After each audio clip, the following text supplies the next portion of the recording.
food is clearly a labor of love for the Siev family. How much rice did you need? It's their family business, their legacy, a mix of their two cultures.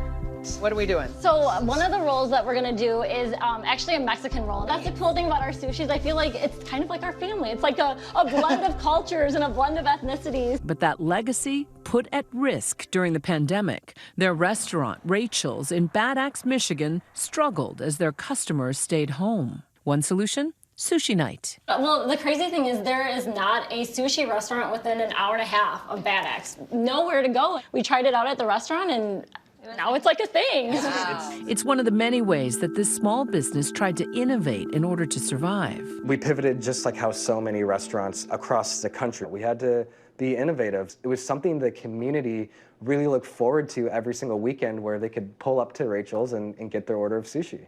But staying afloat was just the beginning. Rachel's became theater for a bigger drama in their town of just 3,000 people. You're going to end up digging yourself your own grave. Their saga of grappling with America's racial reckoning, now the subject of a documentary, Bad Axe, by filmmaker David Siev, who happens to be the family's middle son. What made you decide to take this intimate story and turn it into a documentary? So at the beginning of the pandemic, when I moved back home from New York to Bad Axe, I just picked up the camera because there was this intuition. I also always knew I wanted to share my family's story. Because when I look at my parents, you know, my mom, she's a Mexican-American woman, my dad, a Cambodian refugee.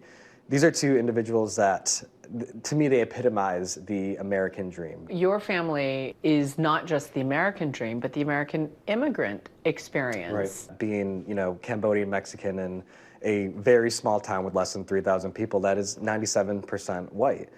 You do realize and see that you're different. When I grown up, it's like, you know, as a refugee, you have a very thick skin. You have very thick skin. You don't let too many things bother you.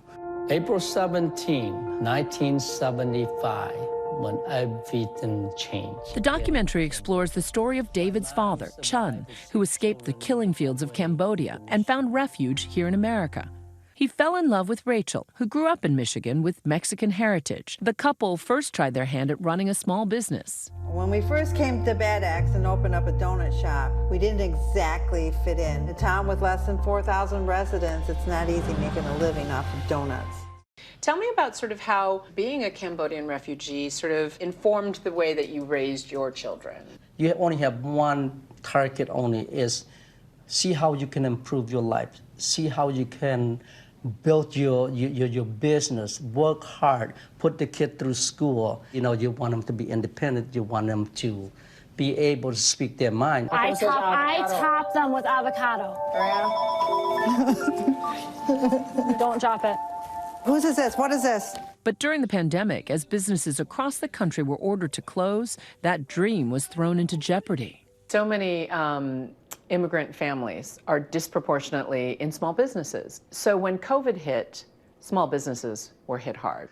It was a lot of fear and a lot of anxiety, because it was almost as if 2 decades of hard work were being threatened, and so much uncertainty, and we didn't know what was going to happen.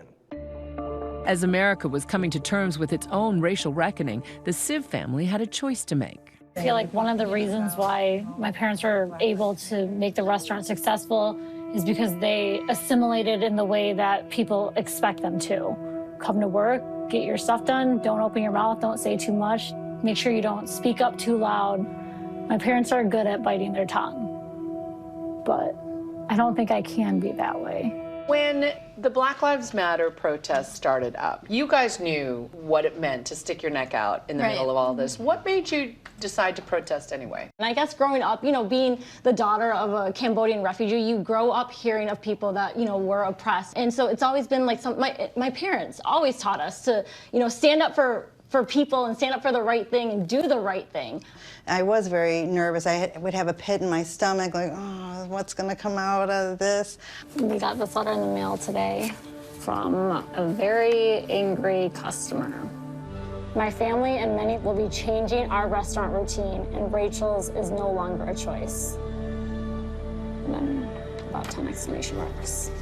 I feel like exactly what we were afraid of happening by, I guess, sharing our family story and speaking up is happening. What has the community reaction been? Because I know that on some level you got some blowback. These are my neighbors. These are the people who I grew up with and who make up a part of Bad Axe. And to see those comments and get those phone calls, it was really, really hurtful. There was a lot of positive support though, but unfortunately those negative ones sometimes, those voices speak louder than they need to. One voice hoping to amplify the Siev story, Korean-American Hollywood icon Daniel Dae Kim, serving as executive producer on the indie documentary. They went from a place of real fear of backlash to really standing ovations, literally and figuratively.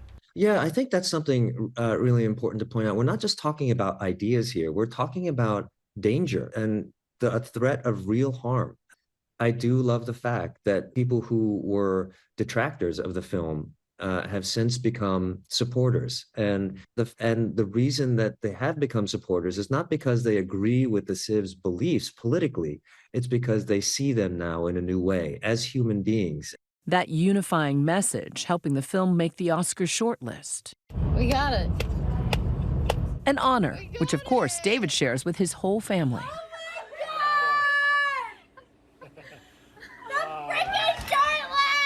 It's a dream come true in so many ways, because this was a film that, at its core, it's an independent film. And coming as far as we have, it represents that personal stories matter, our stories matter, and representation matters. David's parents are now traveling the country as the documentary racks up red carpet accolades and online support, giving them the courage to continue lifting their voice. But after doing what we've been doing for the last year, I have so much courage now, and I think it's because of the support, not just from our community, but from everywhere we go. And that love is what really makes everything better. That's amazing. So you said this film is about what it means to be an American. What does it mean to be an American?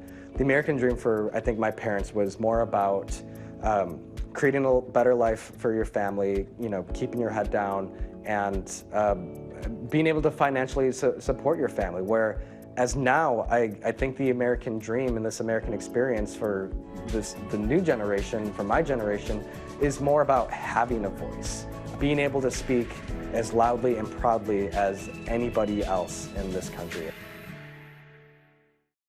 Bad Axe is available now for rent or purchase online and on demand. Hi everyone, George Stephanopoulos here. Thanks for checking out the ABC News YouTube channel. If you'd like to get more videos, show highlights, and watch live event coverage, click on the right over here to subscribe to our channel, and don't forget to download the ABC News app for breaking news alerts. Thanks for watching.